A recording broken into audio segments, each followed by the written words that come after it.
It's Bridgwater Carnival Day and I've just arrived down at the cart. Getting ready to pull the cart out and take it down Parkway for the procession tonight. If you don't know about Bridgwater Carnival, it happens every year in November and is one of the best free shows that you will ever see in your life. The carnival started over 400 years ago in a slightly different form, but this is what it is today and I think you'll find it really interesting. I've also bought my sister a McDonald's because she's been out here all night and apparently she looks like a zombie. Well, they were definitely right, and it looks like she's been spraying black paint all around the cart. And she's also managed to get it all over herself. There are still some finishing touches to do on the cart this morning, but it is 99.9% complete. I'm currently stood in the top level that we have in the shed, and the split floor just gives us more floor space to work in. If you are a regular viewer of my channel, you will know that I work away all week. So the last time I seen this cart was last weekend, and as you can see, it's come a long way since then. The cart does tend to transform in that last week. Dad and Chrissy put the mud guards on the back of the tractor to prevent any mud from splashing up onto the cart. Chrissy was ahead of the game last night and managed to get them sprayed up in this year's theme. It's a little bit extra, but that's what Carnival is all about. And it looks like little Eddie is very impressed with the tractor. There are a few finishing touches to do before we move out, one being the safety light that Barry is putting in now. This light is wired into stop buttons all the way down the side of the cart. If there is a problem during procession, the road crew can press one of the buttons and it sends a light to the driver to tell them to stop. The sign for the front also needs to be put on, and this will tell the audience what theme we are doing. And this year's theme is an elephant graveyard. There are a lot of tired faces this morning, but there's still time for a bit of fun.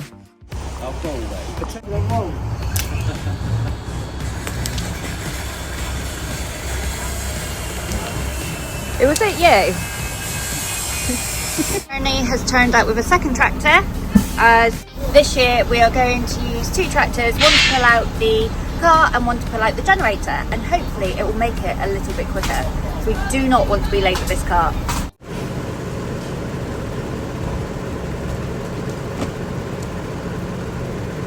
Once everything's done, Dad jumps into the driver's seat of the tug and slowly drives it out with the watchful eyes of the club members. Dad looks after the mechanics of the lorry, so he likes to drive it down to Parkway, where we queue up for the carnival, so that he can see if there's any problems with the truck. Then whilst Bernie is in hitching up, this happens.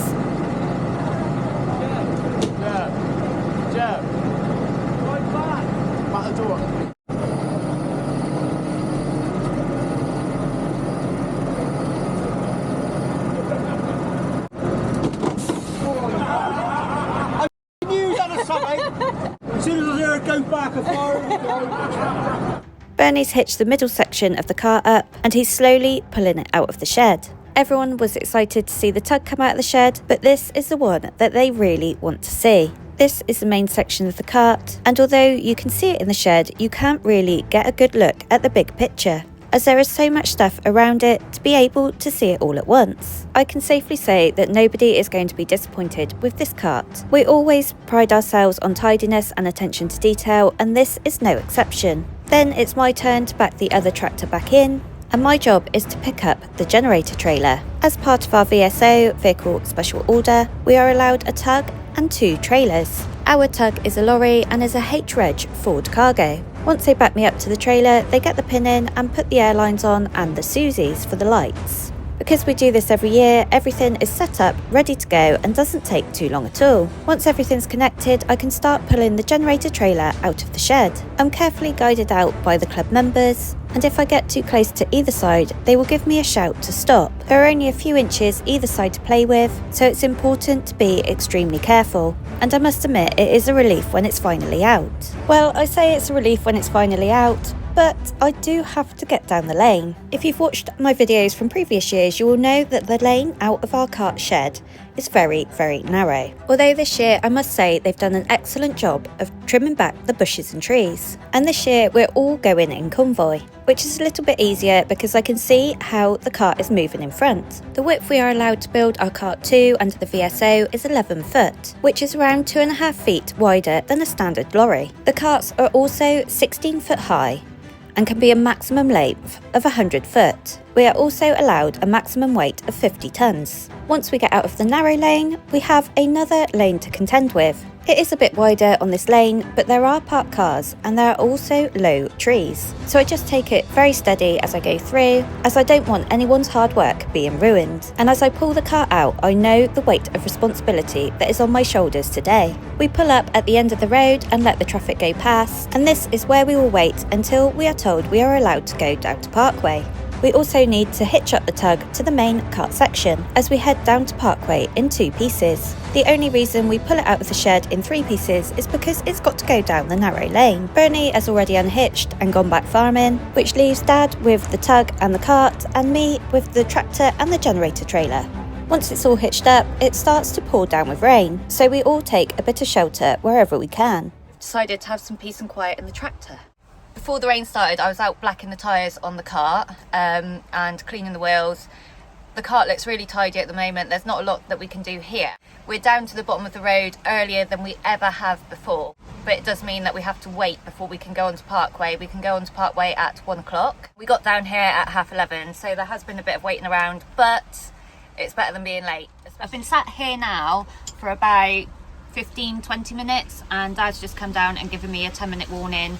So hopefully we'll be off soon. I can see his beacons going, so I'm going to get the engine started up and hopefully we'll be off soon. Dad's 10-minute warning was a 5-minute warning, but of course I was prepared for that. Unfortunately, we aren't able to get the tug and the cart round the roundabout the right way. So in this instance, we need to go the wrong way around the roundabout. The traffic has been stopped in both directions and Dad goes for it. However, I am able to go the standard way around the roundabout with the tractor and the generator trailer. We're not very far from Parkway, which is only a couple of minutes away. And this is a long stretch where the carts park up, ready for the carnival. Vagabonds also run the mobile bar for the day, which is at the end of Parkway and is the place where everybody stands to watch all the carts come in, with a well-deserved pint after working tirelessly on the cart all year.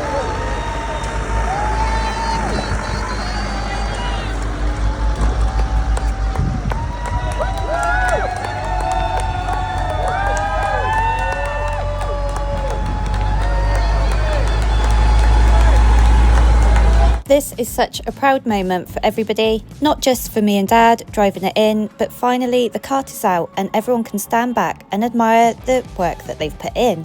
And the best feeling is seeing the smiling faces of the future Vagabond members. As the carts in front of us move down, we can also move down. We need to pull up as tight as we can to the cart in front so that all the carts are able to get onto Parkway. And generally on the way down you see lots of other carnival lights that you know. I don't want to get too close up behind Dad because in a minute we're going to have to couple up, put the generator on the back of the cart so we've got the tractor unit and the 2 trailers all in a line because we're now in the place where we start procession. And this will be us now until 7 o'clock tonight when the procession starts. Is it at 7? Might be 6:30. Might be 6 o'clock. Not really sure. I'm going to be here anyway, so just go whenever, I guess. I don't think we've got that much to do. Like, I can remember other years where literally there's wet paint on the cart and we're painting the cart down the Parkway. There's still bits being screwed on, being made, things being still jigged out. But this is like a dream, an absolute dream. Right, we're off. I see the escort vehicle drive out of the way, and this is when I know I need to get dead central to the cart and pull up as tight as I can but still be able to get out. Barry watches me in, then they uncouple all the airlines and Susie's, and then when they pull the pin they give it back to me for safekeeping for later, as I will need it on hand when we split down later on after the carnival. I can then pull away from the drawbar, and because it's so tight in between the cart and the trailer, they wind down the drawbar on the jockey wheel and then I can reverse back over it. And this gives me just enough space to manoeuvre out. We've decided that my best way is to reverse out over the grass. And whilst we've got plenty of people around, they're going to turn me around on the road so that I'm facing in the right direction to get out later. The only thing that we will need to do now with the tractor is get it down to the end of procession so that we can use it later to split down.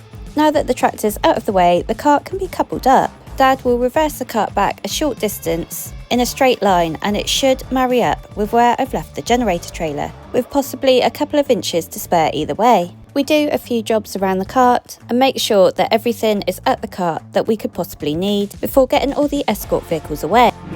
We are now off to take the tractor down to, at the end of procession, we're taking all the vans, the support vehicles down, taking the tractor down, and then when we finish the carnival, we're ready to go. Just got to get out of there now. Yeah, should be fine. Might run over a cone, might not. Might be alright. Will I run over that cone? That's a question. Oh, I think I'm going to be alright. Yeah. That is the cone in question, and it definitely looks unharmed. This is also my first opportunity to see other carts in the lineup. Because every club keeps their cart top secret, I'm trying to work out which club is which. The journey across only takes around 10 minutes, but it's important to do it as soon as possible as the traffic builds up and there will be road closures later in the day. Once we get back to the cart, we get some fish and chips, which should tide us over for the rest of the day. Then the team fire up the generator and check some of the bits that they weren't able to in the shed. Unfortunately, there is something that's hitting up the top, so Brycey climbs up and cuts the bit out so that it won't hit anymore. We have got a new sponsor this year, haven't we, Martin? We have a brand new sponsor this year for our road crew, which is Motors Commercials, which is a DAF franchise. We've got some really clever people in the club that have designed all the movement and lighting via a laptop, with over 1,500 lines of code.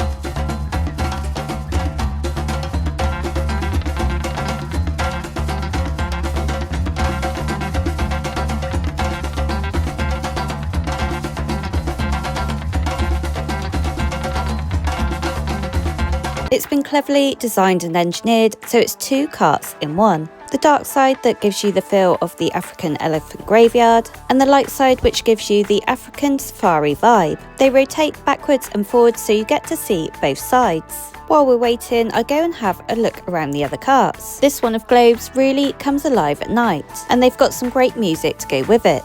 This is Renegades and their version of the theme Wicked. Masqueraders are still flat out working on their cart, but as always their cart is looking fantastic. This colourful entry by Toppers stands out a mile, and Ramblers prove with this cart a cart can look totally different in the daylight than it can at night. And the same goes for this one by Marketeers. Gremlins looks very neat and tidy here, but it's hard to tell what it would look like when the lights are on. There seems to be a lot of colourful carts this year, like this one by Limekiln. We are about 2/3 back in the procession lineup, so it takes a while before we start moving. But once we do, the cart personnel gets themselves warmed up, and the road crew get involved in all the fun as well. This is the moment that everybody has been waiting for all year.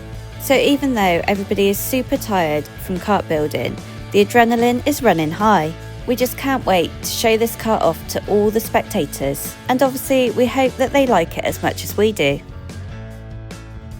As we near the start of procession, we make sure that everybody is on the cart and that the road crew are all in their designated positions. We finally reach the start of the carnival, and it's time for us to put on the show we've been waiting for. So many people come out and watch our carnival. The grandstands are absolutely packed, and the streets are lined with people as far back as you can see.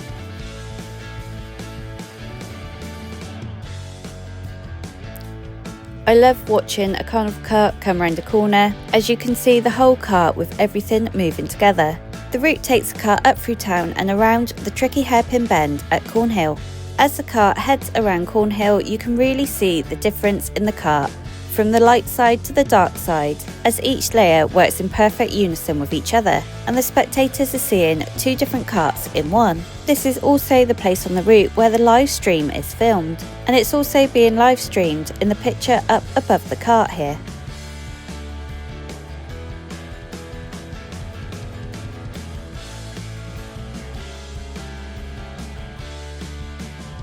As we head down the road a bit more, we see a lot of the Vaggies kids, all watching together and keen to see Vagabonds cart. It's always so good to see their faces. And then before we know it, we're at the finish line. While they're getting the personnel off the cart, I am heading back to the tractor to get it all set up, ready to head over to Burnham.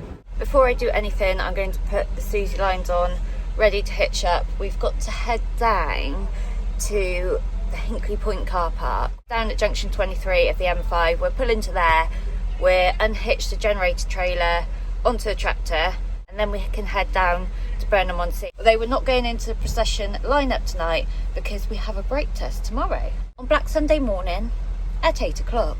And that was my dad's decision. Whilst I'm waiting for the cart to turn up, I get the airlines out of the tractor cab and put them on the back of the tractor, which should save time when we go to split down. The cart has pulled up here now and the escort team are here as well. So we're just waiting now for the police escort to take us down to the car park. I'm not really sure what's going on. We are queued up to head down to the car park now. There's an escort vehicle in front of the car, but the escort vehicle that was behind me was told by the police officer they didn't need to be here, and there's a man in the middle of us who I don't know who he is, so not really sure what's going on.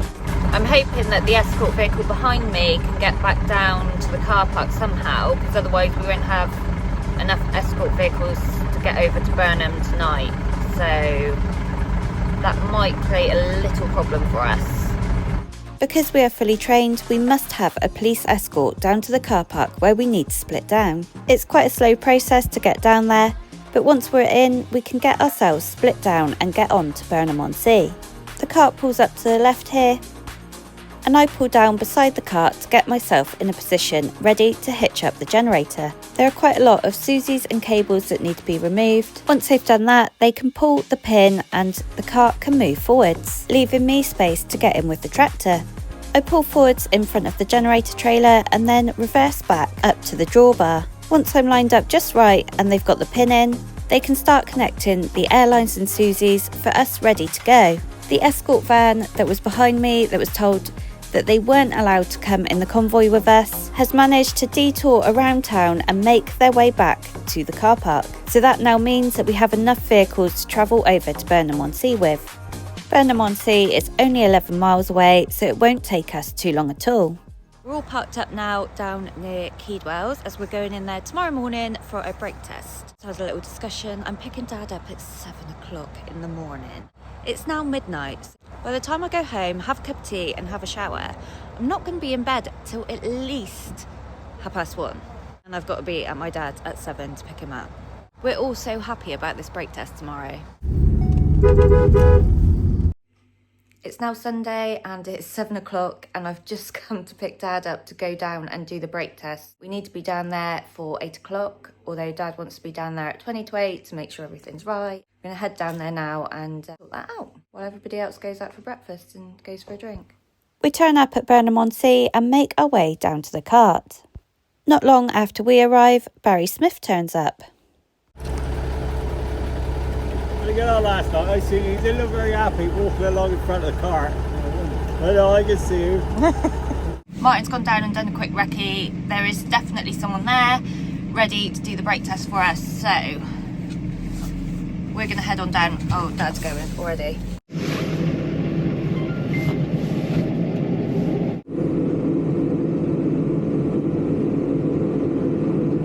Barry's here, so Dad said, right, Bryce is late, so we're going. It's only 10 to 8, we don't even need to be in there till 8. That was the discussion we had, so he ain't really late. Dad's just impatient. He's not going to like that I said that. I follow Dad in through the gate at Keedwells and we make our way down to the brake tester. That's the new flagship truck there, what they brought out this year. Been painted in stuff from around Somerset. It's actually really, really nice. Looks like everyone's getting out, so I might as well get out and just find out what's going on.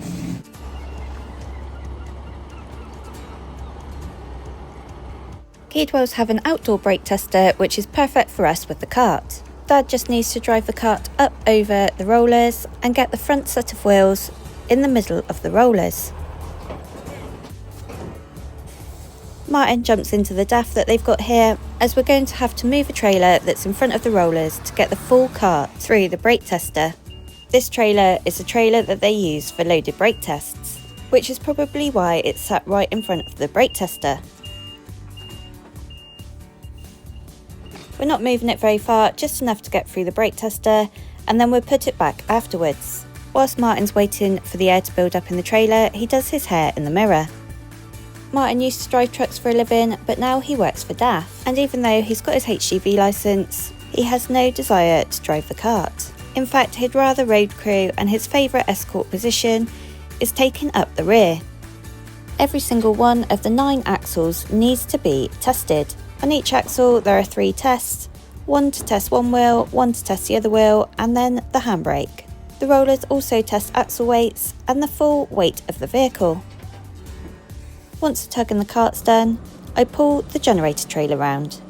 Slowly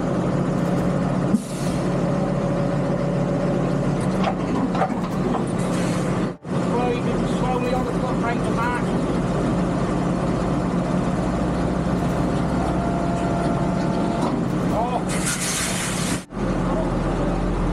Slowly down the back.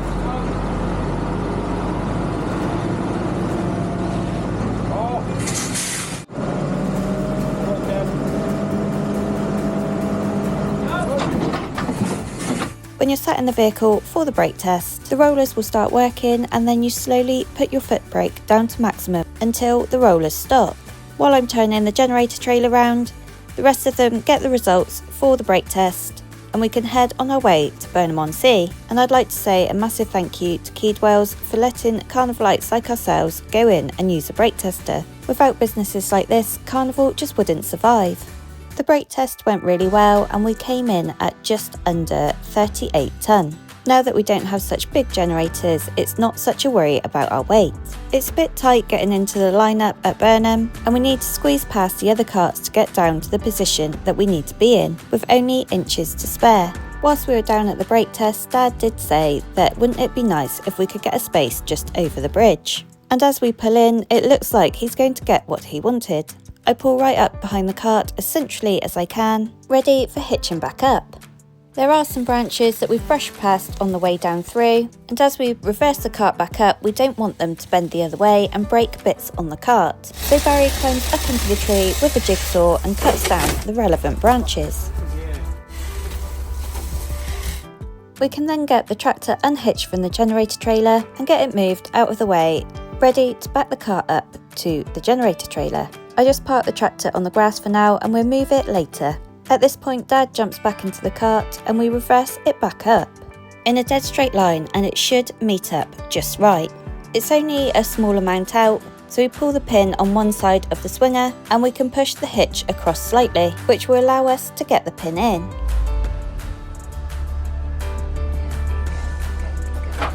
Yep, you're going.